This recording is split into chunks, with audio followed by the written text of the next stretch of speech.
Once upon a time, in the white season, when the stags moved through clouds of their own breath, a woman gave birth to 2 children. The babes lay snug and warm in furs by their father's fire. The girl was called Crerwi, and she was the most beautiful girl in the world. The boy was named Avagdi, and he was the ugliest boy. Their mother, Ceridwen, was a witch, and she decided that Avagdi must have gifts that would match his sister's beauty. She placed a cauldron in the snow and lit a fire beneath it. She found an old blind man named Mortha and a boy from the village named Guionbach, and forced them to tend the fire under the huge cauldron.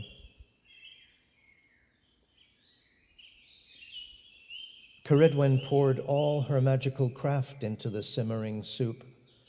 It would give her son, Avagdir, all the knowledge of the world.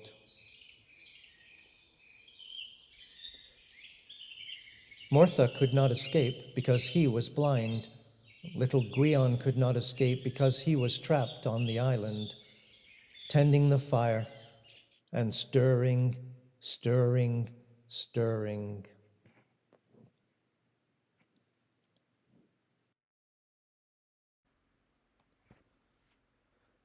At night, little Guion often became afraid. The animals of the forest would come to see the strange fire. Whispers and groans seemed to surround him as he tended and blended herb and bark, dried flower and fruit, root and berry and leaf. For the brew, to ensure its magical potency, had to be simmered for a year and a day. Sometimes Ceridwen would come at night, in the hours of Hecate and the owl, sometimes at the hour of Mercury, sometimes the hour of Venus. She would have a queer light in her eyes, and she would sing unusual songs in many languages as the stew slowly seethed and simmered. For Ceridwen sought to give her son the wisdom of all living things. What the owl thinks when she flies under the moon above the pines. What the stag in the bramble thicket feels when he hears the ancient song of the trees. The harmony that rings in a fox's ear when she spies the beauty of the apple blossoms from her bed 'neath the spring willows. She added, apple seeds from laden trees, heather from mountain vales, rose petals from summers long gone by, holly berries from outside her window, acorns from the tops of the oaks where the hawk perches above the salmon pool, and mistletoe from the hand of a druid.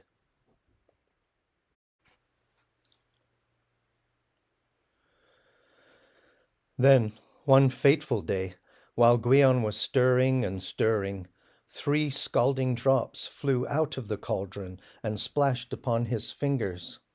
He cried out, dropped the spoon, and thrust the scalded fingers into his mouth.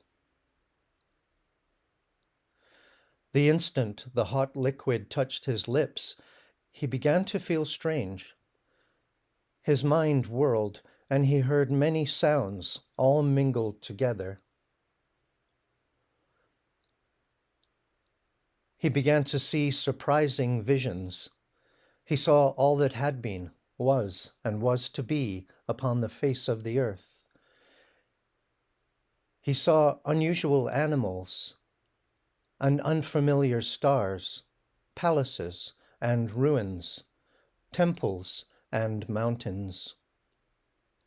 He saw the rising and falling of great civilizations.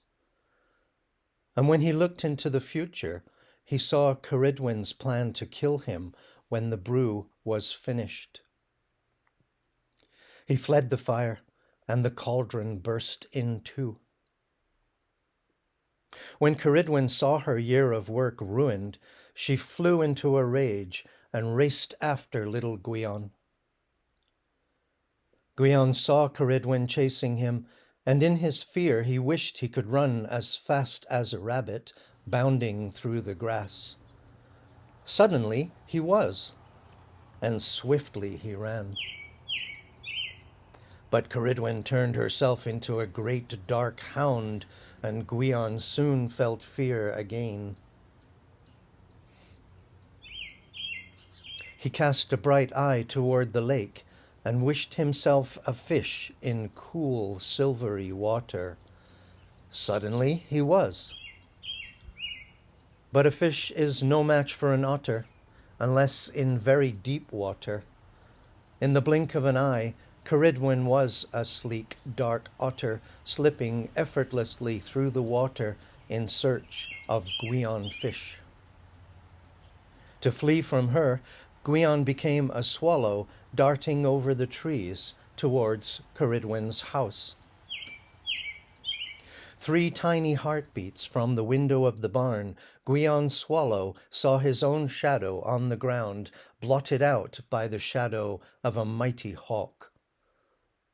In panic, he spread through the open window, turned himself into a grain of wheat, and lay perfectly still and silent on the floor of the barn,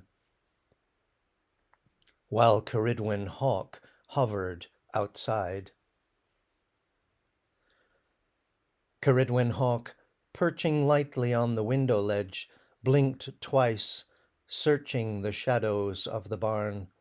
She glided to the ground and turned herself into a big black hen, searching for Gwion's thoughts.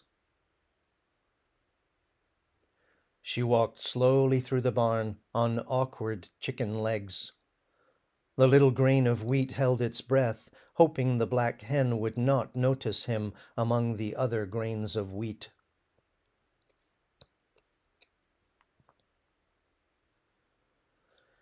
It came as quite a shock to Gwion to find himself in the tummy of the black hen. And it came as an even bigger shock to Ceridwen when she returned to her human form to find her belly swollen like that of a woman with child. Months later, when the child was born, Ceridwen could not find it in her heart to kill the baby, for he was very beautiful. She traveled to the seashore, and tying him in a leather bag, she cast him to the mercy of the waves.